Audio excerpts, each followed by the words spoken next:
오늘 오전 버겐카운티의 9개 학교에 폭발물이 설치됐다는 협박 전화가 걸려와 학생들이 대피해야 하는 소동이 벌어졌습니다. 뉴욕 지역 한인 단체장들이 대통령 선거를 앞두고 한인들의 정치력 신장을 위해 자리를 함께했습니다. 오는 5일부터 제20대 국회의원 재외선거와 관련해 재외선거인 명부 열람과 이의 신청이 가능합니다. 뉴욕 총영사관이 한인 2세와 미국인 대학생들을 상대로 정부 초청 영어봉사 장학생 지원자를 모집하고 있습니다. 연방법원이 지난해 4월 민승기 회장이 김미선 회장을 상대로 제기한 트레이드마크 침해 소송을 기각했습니다. 이 사항은 이 시각 주요 뉴스입니다. 여러분 안녕하십니까? KBN 뉴스입니다.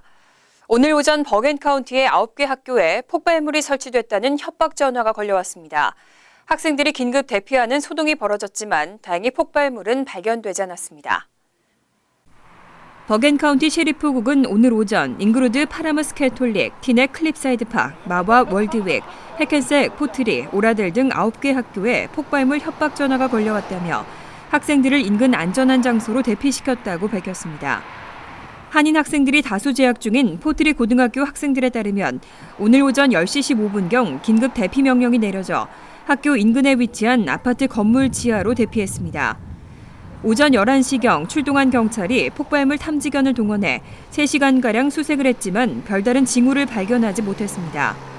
경찰은 오후 2시쯤 상황을 종료했고 학생들도 학교로 돌아갔습니다. 버겐카운티는 지난달 26일에도 5개 학교에 폭발물이 설치됐다는 협박 전화를 받아 학생들이 대피하고 폭발물 처리반이 출동하는 소동이 있었습니다. 뉴욕 지역 한인 단체들이 대통령 선거를 앞두고 한인들의 정치력 신장을 위해 자리를 함께했습니다. 유권자 등록과 투표 참여가 가장 중요하다고 강조했습니다. 정세진 기자가 보도합니다. 지난해 뉴욕주에 등록된 한인 유권자는 43,753명, 7만 5천여 명으로 추산되는 18세 이상 한인 시민권자의 약 60%에 해당하는 수치입니다. 아시안 평균 유권자 등록률 48.8%보다는 높지만 인구수가 적은 한인들의 정치력 신장을 위해서는 더 많은 등록과 투표 참여가 절실합니다. 시민참여센터와 뉴욕 한인회는 어제 뉴욕 일원 한인 단체장들이 참석한 가운데 한인 유권자 설명회를 개최하고 미 대통령 선거의 진행 과정과 앞으로의 주요 일정에 대해 설명하고 한인 커뮤니티의 대응 방안을 논의하는 시간을 가졌습니다. 오늘 이 자리에는 그동안 뉴욕 일원에서 한인 커뮤니티의 지도자로 활동하는 분들과 함께 도대체 미국 대선이 어떻게 진행되는가, 도대체 어떻게 바라봐야 될 것인가, 이런 것을 함께 공유하고 또 같이 공동으로 앞으로 캠페인을 하자. 그래서 우리 한인 동포들이 더 많이 유권자 등록하고 투표에 참여하자. 올해 뉴욕 지역 대통령 선거는 4월 19일 치러지는 프라이머리부터 시작됩니다. 정당의 대통령 후보를 지명하는 전당대회에 나갈 대의원을 선출하는 선거로 사실상 정당의 대통령 후보를 결정하는 중요한 선거입니다. 이 방송을 보시는 동포 여러분들께서 더욱더 더 많이 우리 투표에 참여를 해주시고 그럼으로 인해서 우리의 목소리를 미 주류 사회에 내서 우리가 필요한 프랙티컬한 인터레스트를 받을 수 있도록 도와주시기를 부탁드리겠습니다. 한인단체들은 공동으로 한인들의 선거 참여 열기를 모으기 위해 포스터와 배너를 제작해 한인들이 많이 찾는 장소에 부착할 예정입니다. 또 선거 때까지 지속적으로 투표 참여 캠페인을 전개해 나가기로 했습니다. KBN 뉴스 정세진입니다. 올해 뉴욕주 내 연방 상하원 예비선거는 6월 네 번째 화요일, 뉴욕주 상하원 예비선거는 9월 세 번째 화요일로 예정돼 있습니다. 각각 다른 날짜에 치러지는 예비선거를 같은 날 함께 치르는 방안이 추진되고 있는데요. 다만 주 상원과 하원이 각각 다른 날짜를 정하면서 의견을 조율하고 있습니다. 뉴욕주 상원은 최근 연방과 뉴욕주 상하원 예비선거를 오는 8월 세 번째 목요일에 함께 실시하는 법안을 통과시켰습니다. 하지만 주 하원은 공동선거일을 6월 네 번째 목요일로 결정하면서 주 상원과 하원이 상이한 날짜를 정했습니다. 이에 주 상원과 주 하원은 현재 협상을 갖고 선거일을 일원화하기 위한 논의에 착수했습니다. 현재 뉴욕주 내 연방 상하원 예비선거는 6월 네 번째 화요일인 6월 28일, 뉴욕주 상하원 예비선거는 9월 세 번째 화요일인 9월 13일 열리도록 예정돼 있습니다. 존 플래건 주 상원의장은 예비선거를 2번 치르면 2,500만 달러의 세금이 추가로 발생하고 대통령 예비 경선과 11월 8일 본선거 등 유권자들이 올해 4번이나 투표소를 방문해야 하는 번거로움이 있다며 선거일 일원화 필요성을 강조했습니다. 하지만 공화당이 다수당인 주 상원은 6월은 회기가 진행되는 시기라 선거 캠페인이 어렵다며 주 하원이 통과시킨 6월 23일 선거일에 반대하고 있습니다. 이에 대해 뉴욕주 선관위는 하루속히 선거일이 확정돼야 한다며 상하원이 선거일에 조속히 합의할 것을 촉구했습니다. 오는 5일부터 제20대 국회의원 재외선거와 관련해 재외선거인 명부 열람과 이의 신청이 가능합니다. 뉴욕 총영사관의 재외선거관리위원회를 직접 방문하거나 중앙선관위 홈페이지를 통해서 열람할 수 있습니다. 뉴욕 재외선거관리위원회는 오는 5일부터 9일까지 재외선거인 명부의 열람과 이의 신청, 불복 신청, 등재 신청 접수를 받는다고 밝혔습니다. 열람 장소는 뉴욕 총영사관 4층 재외선거관리위원회를 직접 방문하거나 명부 조회용 PC를 이용해 할 수 있습니다. 중앙선관위 인터넷 홈페이지를 통해서 본인 인증 후에 열람할 수 있습니다. 열람 및 이의 신청 기간 동안 선거인 명부에 빠져 있거나 잘못된 내용이 있을 경우 또 자격이 없는 사람이 등재된 때에는 이의 신청을 할 수 있습니다. 열람 및 이의 신청 기간이 지난 후에 국회 부재자 신고 및 재외 선거인 등록 신청을 한 사람이 명부 작성권자의 착오 등의 사유로 선거인 명부에 누락된 것을 발견한 때에는 오는 10일부터 13일 사이에 소명 자료를 첨부해 서면으로 명부 등재 신청을 할 수 있습니다. 제20대 국회의원 재외선거의 뉴욕 지역 투표는 퀸즈 플러싱의 한시캐슬 그룹 건물 1층에 설치되는 투표소와 뉴저지 한인회 2층 사무실, 필라델피아 서재필 기념재단 의료원 1층 강당에서 투표할 수 있습니다.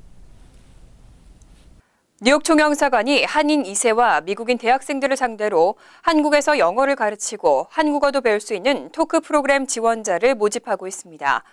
1차 지원 접수는 4월 1일까지 진행됩니다. 뉴욕 총영사관 한국교육원은 오늘부터 2016년 하반기 영어봉사 장학생 토크 프로그램 지원자를 모집한다고 밝혔습니다. 토크 프로그램은 한인 2세들과 미국인 대학생들이 한국의 농어촌 및 도시 저소득층 지역 초등학생들을 대상으로 하는 방과 후 교실 강사로 활동하며 영어 교육을 담당하도록 하는 프로그램입니다. 전문대학 졸업한 학생이 지원 자격이 되고요. 4년제 대학 재학생의 경우에는 2년 이상을 마친 학생입니다. 그러니까 3, 4학년이 지원 가능하고요. 졸업자의 경우에도 1년 이내의 경우에는 지원할 수 있습니다.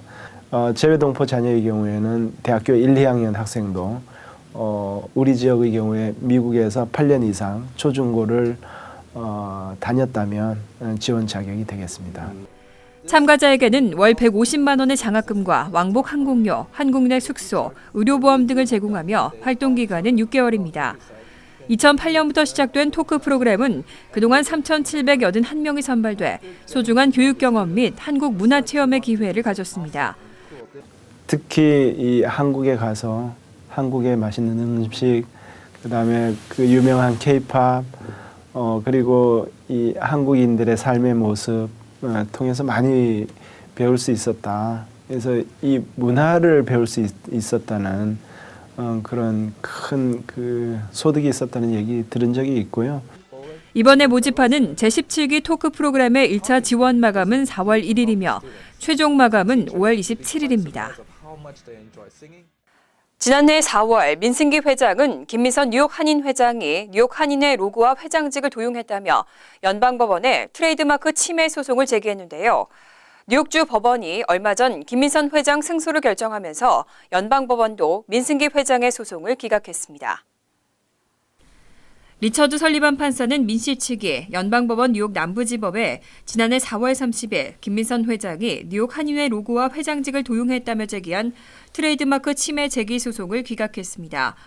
당시 설리반 판사는 뉴욕주 법원의 회장직 무효 소송 결과가 나올 때까지 판단을 보류하겠다고 밝힌 바 있습니다. 하지만 회장직 무효 소송을 맡았던 주 법원 마가렛 첸 판사가 지난달 16일 김 회장 승소 판결을 내리면서 설리반 판사도 김 씨의 회장직 도용이 성립되지 않는다고 판단한 것으로 보입니다. 하지만 민씨 측은 지난달 25일 뉴욕주 항소법원에 1심 판결 효력 정지 가처분 결정을 받아내고 항소 의향서를 접수한 상태입니다. 설리반 판사는 기각 결정문에서 항소법원에서 판결이 뒤집힐 경우 원고 측은 판결이 나온 후 10일 이내에 다시 소송을 제기할 수 있다고 밝혔습니다. 하지만 뉴욕주 비영리기관 법에 관한 소송이기 때문에 뉴욕주 법원에 소송을 제기하는 것이 적합하다고 덧붙였습니다. 오는 13일로 예고된 뉴저지 트랜짓 기차 노조 파업이 현실화될 가능성이 커지고 있습니다. 트랜짓 측은 파업으로 인해 기차 운행이 전면 중단될 경우에 대비해서 승객들을 위한 대책을 마련했습니다. 3일 트랜짓 측은 노조가 파업에 들어가면 출퇴근 시간대 차를 세우고 버스를 이용할 수 있는 파크 라이드 장소 5곳을 지정할 계획입니다. 버스는 평일 오전 6시부터 10시, 오후 4시부터 8시에 매트라이프 스테디움부터 맨하튼 폴트 오소리티 버스 터미널까지와 홈델 PNC뱅크 아트센터부터 뉴욕시, 해밀턴 기차역부터 뉴욕 펜스테이션 패스 기차역, 메트로파크 기차역부터 해리슨 패스 기차역, 램지 루트 17 기차역부터 위오큰 링컨 하버 페리 선착장 사이를 운행합니다. 배차 간격 없이 승객이 차면 바로 버스가 출발하고 주말에는 운행되지 않습니다. 아울러 트랜짓 측은 기차역과 가까운 총 29개 뉴욕 뉴저지 간 버스 노선을 증편 운행할 계획이라고 밝혔습니다. 또 파업 시 버스와 패스, 기차, 경전철, 페리 승차권을 상호 인정해준다고 덧붙였습니다. 임시 버스편 등 관련 정보는 트랜짓 웹사이트 또는 전화로 확인할 수 있습니다. 하지만 이와 같은 대책에도 불구하고 파업 시 혼란을 막기에는 역부족일 것으로 우려되고 있습니다. 지난 2012년 맨하탄 지하철역 승강장에서 한 흑인이 한인 남성을 밀고 열차에 치여 숨지게 한 사건 기억하시죠? 이 사건의 용의자 나임 데이비스가 검찰이 제의한 22년형의 플리바겐을 거절했습니다. 더 낮은 감형을 받기 위해 협상하겠다는 주장입니다. 3일 뉴욕포스트는 지난 2012년 한기석 씨를 맨하탄 지하철 승강장에서 밀어 사망하게 한 용의자 나임 데이비스가 맨하탄 검찰청으로부터 플리바겐을 제안받았지만 거절했다고 보도했습니다. 나임 데이비스는 종신형이 아닌 22년형으로 감형된 플리바겐을 제안받았지만 이를 거절했습니다. 데이비스의 재판은 오는 22일 열릴 예정입니다. 데이비스의 변호인은 앞으로 남은 3주 동안 22년형보다 더 낮은 감형을 받기 위해 검찰 측의 플리바겐을 거절하고 다시 협상하기로 결정했다고 밝혔습니다. 한편 뉴욕포스트는 2012년 사고 당시 현장에 있던 프리랜서 사진 기자가 한 씨를 구조하지 않고 사진만 찍으면서 여론의 문매를 맞았던 문제의 사진을 또다시 게재했습니다. 당시 한인사회에서는 한 씨의 사망 직전 사진을 게재한 뉴욕포스트를 성토하고 사과를 촉구하는 목소리가 높았지만 아직까지 뉴욕포스트의 보도 행태가 바뀌지 않았다는 지적입니다. 뉴욕시립대 수업료가 현재보다 50% 인상될 수 있다는 우려가 나왔습니다. 앤드류 쿠오모 주지사가 발표한 예산안에서 뉴욕시립대의 지원금이 대폭 삭감됐는데요. 시정부와 주정부가 서로 뉴욕시립대 4년제 대학의 예산을 떠넘기고 있습니다. 앤드류 쿠오모 뉴욕 주지사가 지난 1월 발표한 2016-17 회계연도 예산안에서 뉴욕시립대 관련 지원금을 대폭 삭감했습니다.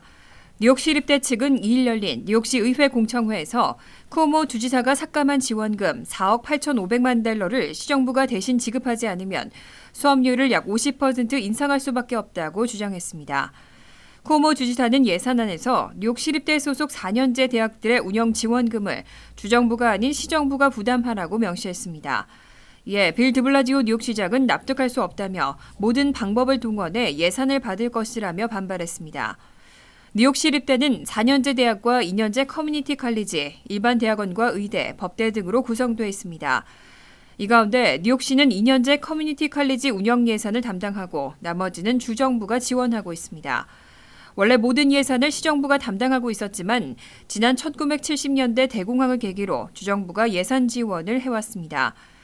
주지사실 측은 대공황은 이미 오래전에 해결됐기 때문에 주정부가 계속 예산 지원을 할 필요는 없다는 입장입니다. 잠시 후 KBN 뉴스가 계속됩니다.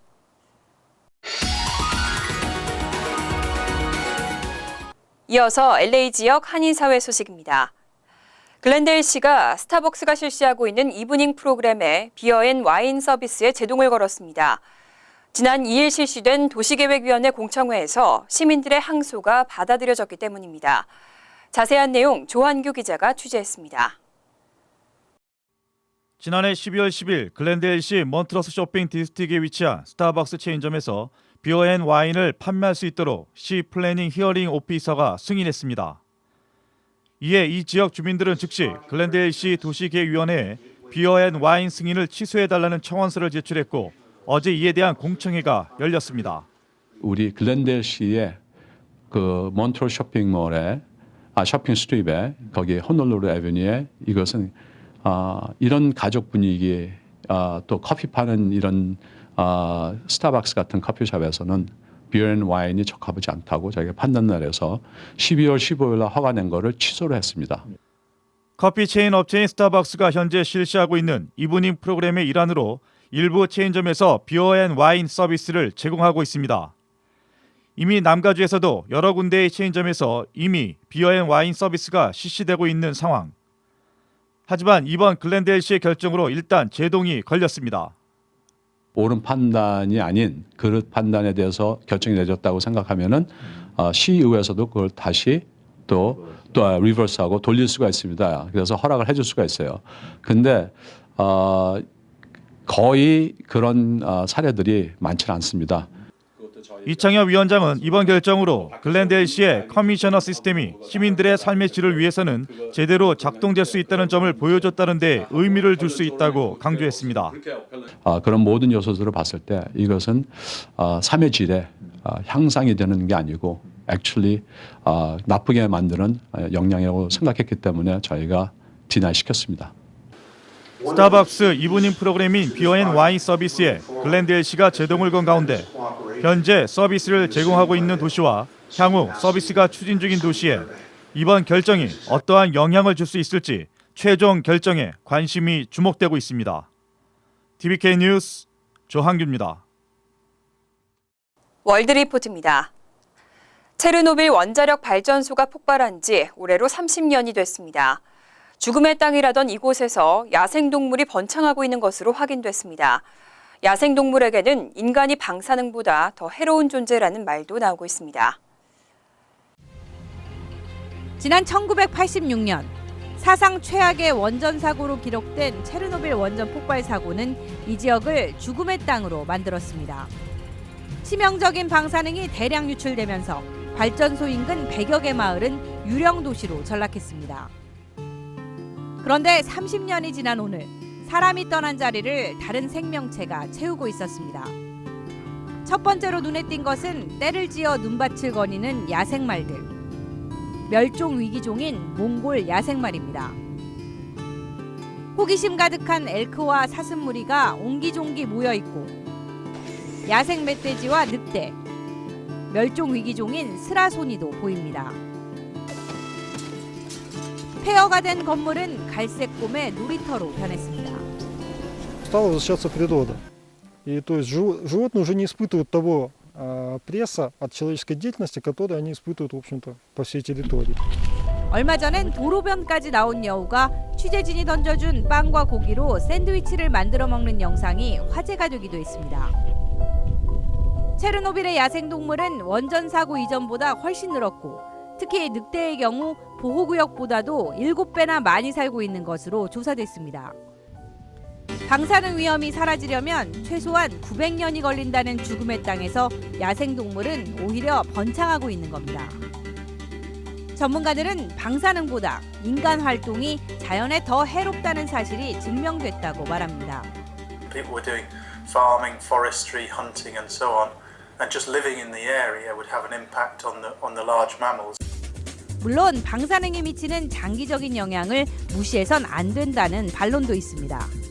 We found that the abundance of many species of birds are depressed in these areas of high contamination, leading to an overall decrease in the biodiversity. 하지만 방사능 수치가 아주 높은 지역을 제외하고 야생동물 대부분이 건강한 것으로 알려져 체르노빌 일대를 보호구역으로 지정해야 한다는 목소리가 커지고 있습니다. Там оптимальный вариант это создать там заповедник, чтобы эта территория навечно была отдана во владение дикой природы и дикой жизни. 원전 사고가 만들어낸 야생동물의 천국. 체르노빌의 역설은 인간이 방사능보다 더 위험한 존재라는 불편한 진실을 다시 한번 보여주고 있습니다. 간추린 소식입니다. 지금까지 여객기 내 전자담배 사용은 단속하지 않았지만 앞으로는 미국 국적 여객기 내에서 전자담배 흡연을 할 수 없습니다. 연방교통부는 국내선과 국제선 모두 적용되는 전자담배 흡연 전면 금지 규제안을 시행할 예정입니다. 최근 전자담배와 관련된 폭발과 화재 사고가 잇따르면서 전자담배의 기내 흡연 금지 여론이 커진 데 따른 조치입니다. 앤서니 폭스 교통부 장관은 가까운 시일 내에 규제안이 발효될 것이라고 밝혔습니다. 뉴욕주 상원은 2일 지역 경찰을 폭행 또는 공격할 경우 중범죄로 처벌하는 법안을 통과시키고 하원으로 송부했습니다. 최근 경찰에 대한 공격과 폭행 사건이 빈번히 발생하면서 경관들을 보호하고 공권력을 강화하기 위한 조치입니다. 법안을 상정한 패트릭 벨리반 의원은 시민과 커뮤니티를 보호하기 위해 목숨을 다해 근무하는 경찰들의 안전을 보호하고 공권력 도전에 대한 강력한 법적 제재가 필요하다고 강조했습니다. 뉴욕주 상원은 지난 2일 어린이 대상 마약 판매 처벌 강화 법안을 통과시켰습니다. 잭 마틴스 의원이 발의한 이 법안은 14세 이하 어린이들에게 마약을 판매하면 A급 중범죄로 최소 3년에서 최대 8년의 징역형에 처해질 수 있도록 하는 내용입니다. 현재는 17세 이하에게 마약을 판매했을 경우 B급 중범죄로 처벌됩니다. 앞으로는 롱아일랜드 서포 카운티의 모든 소매점에서 일회용 비닐봉지가 사라질 예정입니다. 지난 1일 일회용 비닐봉지 사용금지 조례안이 윌리엄 스펜서 서포 카운티 의원에 의해 상정돼 입법 논의 중입니다. 음식점을 제외한 델리, 그로서리, 슈퍼마켓과 백화점, 의류점, 잡화점과 신발가게 등 모든 소매점이 대상입니다. 쇼핑객은 재사용이 가능한 가방을 사용하거나 10센트를 지불하고 종이백을 구입해야 합니다. 환율과 증권 소식입니다.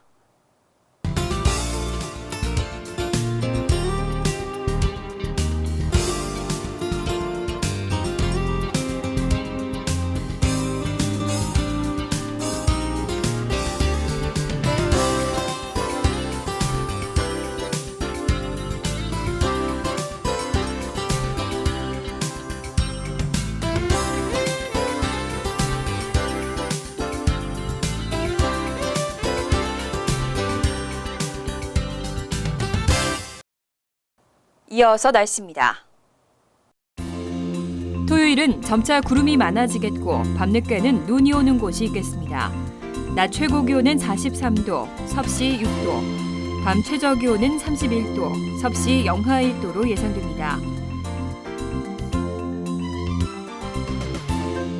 일요일은 이른 오전에 눈이 조금 내린 후 점차 개겠습니다. 월요일은 대체로 화창하겠습니다. 이상으로 KBN 뉴스를 마칩니다. KBN과 함께 즐거운 저녁 되시기 바랍니다.